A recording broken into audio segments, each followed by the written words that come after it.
Hello നമസ്കാരം, പുതിയൊരു വീഡിയോയിലേക്ക് സ്വാഗതം. ഇന്നത്തെ വീഡിയോയിൽ ഞാൻ നിങ്ങളെ പരിചയപ്പെടുത്താൻ പോകുന്നു. നമുക്കെല്ലാവർക്കും അറിയാം, ഇപ്പോൾ ഇലക്ഷനൊക്കെ അടുത്തിട്ടുണ്ട്. അപ്പോൾ തന്നെ നമുക്ക് മിക്ക ഉദ്യോഗസ്ഥർക്കും ഇലക്ഷൻ ഡ്യൂട്ടിയൊക്കെ കിട്ടിയിട്ടുണ്ട്.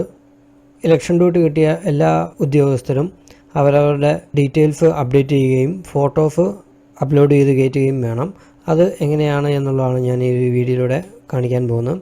അതിനായിട്ട് നമുക്ക് ഡ്രോപ്പ് എന്ന് ഗൂഗിളിൽ കൊടുത്തു കഴിയുമ്പോഴത്തേക്കും നമുക്ക് ആദ്യത്തെ റിസൾട്ടായിട്ട് നമുക്ക് കാണാൻ സാധിക്കുന്നതാണ്. അപ്പോൾ നമുക്ക് ആ ഒരു ലിങ്കിലേക്ക് പ്രവേശിക്കാം. ഓക്കെ, നമ്മൾ അതിനകത്തേക്ക് പ്രവേശിക്കുമ്പോൾ നമുക്ക് ഇങ്ങനൊരു ഇൻ്റർഫേസാണ് നമുക്ക് ലഭിക്കുന്നത്. അപ്പോൾ നമുക്ക് ഇവിടെ യൂസർ നെയിമും പാസ്വേഡും കൊടുത്ത് നമുക്ക് കയറി കഴിഞ്ഞാൽ നമുക്ക് എങ്ങനെ ഫോട്ടോസ് അപ്ലോഡ് ചെയ്യണം എന്നുള്ളത് നമുക്ക് കാണാൻ സാധിക്കുന്നതാണ്. അതിനു മുമ്പായിട്ട് ഞാൻ മറ്റൊന്നും കൂടി പരിചയപ്പെടാം. പലർക്കും യൂസർ നെയിമും പാസ്വേഡും കിട്ടാത്തവരുണ്ട്. അത് ലഭിക്കുന്നതിനായിട്ട് നമുക്ക് ഈ ഒരു വിൻഡോയിൽ തന്നെ എംപ്ലോയി കോർണർ എന്ന് പറയുന്ന ഒരു ലിങ്ക് നമുക്ക് കാണാൻ സാധിക്കും. അതിനകത്ത് നോ യുവർ പോസ്റ്റിംഗ് ഓർഡർ, ഇതുവഴി നമുക്ക് പോസ്റ്റിംഗ് ഓർഡറിൻ്റെ ഡീറ്റെയിൽസ് അറിയാം. നമ്മുടേതായിട്ടുള്ള പേഴ്സണൽ ലോഗിൻ ചെയ്യാനും നമുക്ക് സാധിക്കുന്നതാണ് എന്നുള്ള കാര്യം പ്രത്യേകം ഓർക്കുക.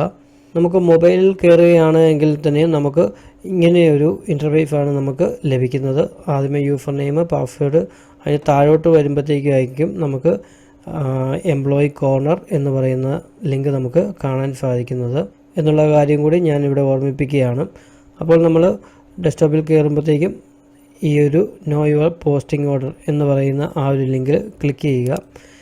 ക്ലിക്ക് ചെയ്ത് കഴിയുമ്പോഴത്തേക്കും നമുക്ക് ഏത് എംപ്ലോയി ആണോ ആ എംപ്ലോയിയുടെ മൊബൈൽ നമ്പറാണ് ചോദിക്കുന്നത്. അപ്പോൾ ഇവിടെ ആ ഒരു ഉദ്യോഗസ്ഥൻ്റെ മൊബൈൽ നമ്പർ കൊടുക്കുക.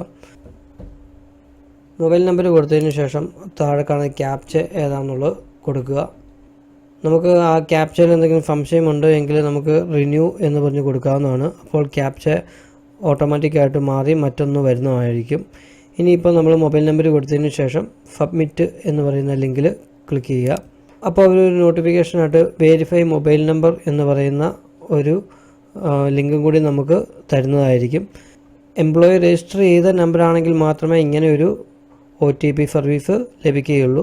അല്ലാത്ത പക്ഷം no employee registered in this mobile number എന്ന് പറയുന്ന ഒരു മെസ്സേജ് ആയിരിക്കും നമുക്ക് കാണാൻ സാധിക്കുന്നത്. ഇപ്പോൾ നമുക്ക് ഈ ഒരു മൊബൈൽ നമ്പർ വെരിഫൈ ചെയ്യേണ്ടതായിട്ടുണ്ട്. അപ്പോൾ വെരിഫൈ ചെയ്യുമ്പോഴത്തേക്കും അതിനുള്ള ലിങ്കിൽ ക്ലിക്ക് ചെയ്യുക. ഇപ്പോൾ ഒരു OTP രജിസ്റ്റേർഡ് മൊബൈൽ നമ്പറിലേക്ക് പോയിട്ടുണ്ട്. ആ OTP എന്താണെന്നുള്ളത് ഇവിടെ ടൈപ്പ് ചെയ്തതിന് ശേഷം താഴെ കാണുന്ന ക്യാപ്ചയും കൂടെ ടൈപ്പ് ചെയ്യുക. ഇനി വെരിഫൈ നമ്മൾ കൊടുക്കുകയാണ്. ഓക്കെ, ഇപ്പോൾ നമുക്ക് സക്സസ്ഫുള്ളി വെരിഫൈഡ് എന്ന് പറഞ്ഞ് നമുക്ക് കാണാൻ സാധിക്കുന്നതാണ്. അത് ഓക്കെ കൊടുത്തു കഴിഞ്ഞതിന് ശേഷം നമുക്ക് പ്രൊസീഡ് എന്ന് പറയുന്ന ലിങ്കിൽ ക്ലിക്ക് ചെയ്യാം. ക്ലിക്ക് ചെയ്ത് കഴിയുമ്പോഴത്തേക്കും ആ ഒരു എംപ്ലോയിയുടെ ഡീറ്റെയിൽസ് നമുക്ക് കാണാൻ സാധിക്കുന്നതാണ്. ആ എംപ്ലോയിയുടെ പേര്, അതിനുശേഷം ഇൻസ്റ്റിറ്റ്യൂഷൻ ഏതാണെന്നുള്ളതും ഇതിനകത്ത് നമുക്ക് കാണാവുന്നതാണ്. അപ്പോൾ ഇനി നമുക്ക് ഈ ഒരു മൊബൈൽ നമ്പരും യൂസർ നെയിമായിട്ട് NIC*123 എന്ന ജനറൽ ആയിട്ടുള്ള ഒരു പാസ്വേഡുമാണ് കൊടുക്കേണ്ടത്. ഇങ്ങനെ കൊടുത്ത് കയറിയതിന് ശേഷം മാത്രമേ ഉള്ളൂ നമുക്ക് ലോഗിൻ ചെയ്യാൻ സാധിക്കുകയുള്ളൂ. ഈ ഒരു മൊബൈൽ നമ്പർ യൂസർ നെയിമായിട്ടും പാസ്വേഡായിട്ട് NIC*123 എന്നതും കൊടുത്ത് നമുക്ക് ലോഗിൻ ചെയ്യാവുന്നതാണ്. ഇപ്പോൾ ലോഗിൻ ചെയ്യുമ്പോഴത്തേക്കും നമുക്ക് ഓൾറെഡി ആദ്യമേ കണ്ട ഒരു പേജ് തന്നെയാണ് വരുന്നത്. ഇനിയിപ്പോൾ നമുക്ക് യൂസർ നെയിമായിട്ട് നമ്മുടെ ആ മൊബൈൽ നമ്പരും പാസ്വേഡായിട്ട് NIC*123 എന്നും കൊടുക്കുക. അതിനുശേഷം ക്യാപ്ചയും കൂടെയും കൊടുത്തതിന് ശേഷം ലോഗിൻ കൊടുക്കാവുന്നതാണ്. അപ്പോഴത്തേക്കും നമുക്ക് പാസ്വേഡ് ചേഞ്ച് ചെയ്യാനുള്ളൊരു വിൻഡോ ആണ് വരുന്നത്. അപ്പോൾ നമ്മുടെ കറക്റ്റ് പാസ്വേഡ് ഏതാണോ അത് കൊടുക്കുക. അതിനുശേഷം പുതിയൊരു പാസ്വേഡ് നമുക്ക് കൊടുക്കാവുന്നതാണ്. പാസ്വേഡ് കൊടുക്കുമ്പോഴത്തേക്കും 6 ലെറ്ററെങ്കിലും വേണം. അതിൽ ഒരെണ്ണം ക്യാപിറ്റൽ ലെറ്റർ ആയിരിക്കണം, ഏതെങ്കിലും ഒരെണ്ണം സ്മോൾ ലെറ്ററും ആയിരിക്കണം, ഒരു ഡിജിറ്റ്, ഒരു സിമ്പൽ, ഇത്രയും നമുക്ക് ആ ഒരു പാസ്വേഡിനകത്ത് ആവശ്യമായിട്ട് വരുന്നതാണ് എന്നുള്ള കാര്യം പ്രത്യേകം ഓർക്കുക. പാസ്വേഡ് 2 തവണ കൊടുത്തതിന് ശേഷം നമ്മുടെ ഇമെയിൽ ID ഏതാണോ അതും കൂടി ക്ലിക്ക് ചെയ്ത് ചേഞ്ച് പാസ്വേഡ് എന്ന് പറയുന്ന ലിങ്ക് ക്ലിക്ക് ചെയ്യുക. ഇമെയിൽ ID കൊടുത്തു. ഇനി ചേഞ്ച് പാസ്വേഡ് കൊടുക്കുകയാണ്. ഇപ്പോൾ നമുക്ക് പുതിയൊരു ഇൻ്റർഫേസ് നമുക്ക് കാണാവുന്നതാണ്. ഈ ഒരു വ്യൂ ആണ് നമുക്ക് ഡെസ്ക്ടോപ്പിലൊക്കെ കാണാൻ സാധിക്കുന്നത്. അതുപോലെ തന്നെ മൊബൈലിനകത്ത് നമുക്ക് കാണാൻ സാധിക്കുന്നത് ഇങ്ങനെ ഒരു വ്യൂ ആണ്. അപ്പോൾ നമ്മുടെ ഈ ഒരു വ്യൂവിനകത്ത് നമ്മുടെ ഫസ്റ്റ് പോസ്റ്റിംഗ് ഓർഡർ എവിടെയാണ് എന്നുള്ളതും സെക്കൻഡ് പോസ്റ്റിംഗ് ഓർഡർ എവിടെയാണ് എന്നുള്ളതൊക്കെ നമുക്കിവിടെ ചെക്ക് ചെയ്യാവുന്നതാണ്. ഇപ്പോൾ ഞാൻ ഇന്നത്തെ ഈ വീഡിയോയിൽ പരിചയപ്പെടുത്തുന്നത് എങ്ങനെ ഫോട്ടോയും ബാങ്ക് ഡീറ്റെയിൽസും ഒക്കെ എങ്ങനെ ആഡ് ചെയ്യാം എന്നുള്ളതാണ്. അതിനായിട്ട് നമുക്ക് തൊട്ടിപ്പുറത്ത് റിപ്പോർട്ടിൻ്റെ തൊട്ടിപ്പുറത്ത് കാണുന്ന ഡേറ്റ അപ്ഡേഷനിൽ ക്ലിക്ക് ചെയ്യുക. മൊബൈലിലാണെങ്കിൽ നമുക്ക് ഇവിടെയാണ് വരുന്നത്. അതിനകത്ത് അപ്ഡേറ്റ് ചെയ്യേണ്ടതായിട്ടുള്ള 4 കാര്യങ്ങളുണ്ട്. ഒന്ന് EPIC number updation. EPIC number എന്ന് പറഞ്ഞു കഴിഞ്ഞാൽ നമ്മുടെ ID കാർഡിൻ്റെ നമ്പറാണ് നമുക്ക് കൊടുക്കേണ്ടത്. അത് ക്ലിക്ക് ചെയ്യുക. ക്ലിക്ക് ചെയ്ത് കഴിയുമ്പോഴത്തേക്കും നമ്മുടെ എപ്പിക് നമ്പർ ഇത് തന്നെയാണോ എന്നുള്ളത് ചെക്ക് ചെയ്യുക. ഇത് ഓട്ടോമാറ്റിക്കായിട്ട് വരുന്നതാണ്. അതിനുശേഷം അത് ഓക്കെ ആണെങ്കിൽ സബ്മിറ്റ് കൊടുക്കുക. ചേഞ്ച് വരുത്താനുണ്ടെങ്കിൽ ചേഞ്ച് വരുത്തുക. അതിനുശേഷം സബ്മിറ്റ് കൊടുക്കുക. അതുപോലെ തന്നെ അടുത്തത് വീണ്ടും ഡേറ്റ അപ്ഡേഷൻ എടുക്കുക. ബാങ്ക് ഡീറ്റെയിൽസ്, അത് ഓൾറെഡി നമ്മുടെ ബാങ്ക് ഡീറ്റെയിൽസും അക്കൗണ്ട് നമ്പറും എല്ലാം നമുക്കിവിടെ കാണാൻ സാധിക്കുന്നതാണ്. അതും ഓക്കെ ആണെങ്കിൽ ഓക്കെ കൊടുക്കുക, സബ്മിറ്റ് ചെയ്യുക. ഇനിയിപ്പം നമുക്ക് ചെയ്യാനുള്ളത് നമ്മുടെ ഫോട്ടോ അപ്ലോഡ് ചെയ്യാനാണ്. അതിനകത്ത് നമുക്ക് ഫോട്ടോ ക്ലിക്ക് ചെയ്ത് കഴിയുമ്പോഴത്തേക്കും നമുക്കിവിടെ വ്യൂ ഫോട്ടോ കാണാവുന്നതാണ്. അത് അപ്ലോഡ് ചെയ്തെങ്കിൽ മാത്രമേ ഉള്ളൂ കാണാൻ സാധിക്കുകയുള്ളൂ. ഇതിപ്പോൾ ഞാൻ അപ്ലോഡ് ചെയ്തിട്ടില്ല. വ്യൂ ഫോട്ടോ കൊടുക്കുമ്പോഴത്തേക്കും ഫോട്ടോ നോട്ട് ഫൗണ്ട് എന്നാണ് നമുക്ക് കാണിച്ചിരിക്കുന്നത്. അപ്പോൾ നമുക്ക് അതിന് ഫോട്ടോ ആഡ് ചെയ്യണം.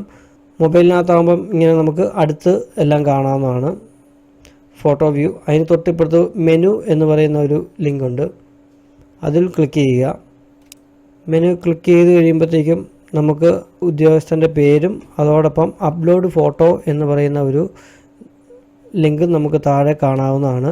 അപ്ലോഡ് ഫോട്ടോ എന്നതിൽ ക്ലിക്ക് ചെയ്യുക. ക്ലിക്ക് ചെയ്ത് കഴിയുമ്പോഴത്തേക്കും നമുക്ക് ഇമേജിൻ്റെ റെസൊല്യൂഷനെ കുറിച്ചുമെല്ലാം നമുക്കൊരു ഡീറ്റെയിൽസ് നമുക്കിവിടെ ലഭിക്കുന്നതാണ്.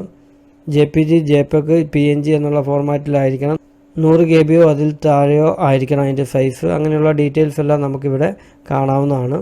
ഇനിയിപ്പോൾ നമുക്ക് എവിടെയാണോ ഫോട്ടോ കിടക്കുന്നത് ആ ഫോട്ടോ ഇതിനകത്തേക്ക് ബ്രൗസ് ചെയ്ത് കയറ്റുകയാണ് ആദ്യമേ ചെയ്യേണ്ടത്. അപ്പോൾ നമ്മൾ ബ്രൗസ് കൊടുക്കുന്നു. ഫോട്ടോ വെച്ചിരിക്കുന്ന ആ ഒരു ലൊക്കേഷൻ കറക്റ്റായിട്ട് കൊടുക്കുന്നു. ഒന്നുകിൽ ഫോട്ടോയിൽ ഡബിൾ ക്ലിക്ക് ചെയ്യുക, അല്ലെങ്കിൽ താഴെ ക്ലിക്ക് കൊടുത്തതിന് ശേഷം ഓപ്പൺ എന്ന് പറയുന്ന ലിങ്കിൽ കൊടുക്കുക. അപ്പോൾ നമുക്ക് ഫോട്ടോ നമുക്കിവിടെ കാണാൻ സാധിക്കുന്നതാണ്. മൂവ് ചെയ്യാനുള്ള ഒരു ഓപ്ഷനൊക്കെ നമുക്ക് ഇതിനകത്ത് ഉണ്ട്. പക്ഷേ അത് പലപ്പോഴും കറക്റ്റായിട്ട് വർക്ക് ചെയ്യുന്നില്ല എന്നുള്ള കാര്യം പ്രത്യേകം ഓർക്കുക.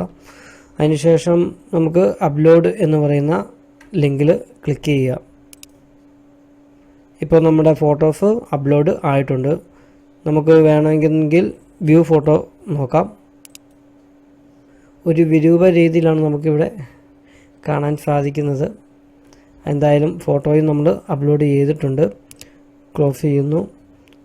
ഇനിയിപ്പോൾ നമുക്ക് പഴയ പേജിലേക്ക് പോകണമെന്നുണ്ടെങ്കിൽ നമുക്ക് മുകളിൽ മെനു എന്ന് പറയുന്ന ലിങ്ക് ഉണ്ട്. ആ മെനുവിൽ ക്ലിക്ക് ചെയ്താലും ഡാറ്റ അപ്ഡേഷൻ എന്ന് പറയുന്ന ആ ഒരു പേജിലേക്ക് നമുക്ക് എത്താൻ സാധിക്കുന്നതാണ്. ഇനിയിപ്പോൾ നമുക്ക് എൻറോൾ ലോക്കൽ ബോഡി അപ്ഡേഷൻ എന്ന് പറയുന്ന ആ ഒരു കാര്യം കൂടി അപ്ഡേറ്റ് ചെയ്യേണ്ടതായിട്ടുണ്ട്. നമ്മുടെ വോട്ട് എവിടെയാണോ വരുന്നത് ആ പോളിംഗ് സ്റ്റേഷൻ്റെയും സീരിയൽ നമ്പറും ഒക്കെയാണ് നമുക്കവിടെ കൊടുക്കേണ്ടത്. അതിനുശേഷം അതും സബ്മിറ്റ് ചെയ്യുക. ഇത്രയും കാര്യങ്ങളാണ് ഈ ഒരു വീഡിയോയിൽ ഞാൻ ഉൾപ്പെടുത്തിയിരിക്കുന്നത്. എന്തെങ്കിലും സംശയമുണ്ടെങ്കിൽ മെസ്സേജ് ചോദിക്കാവുന്നതാണ്. Thank U.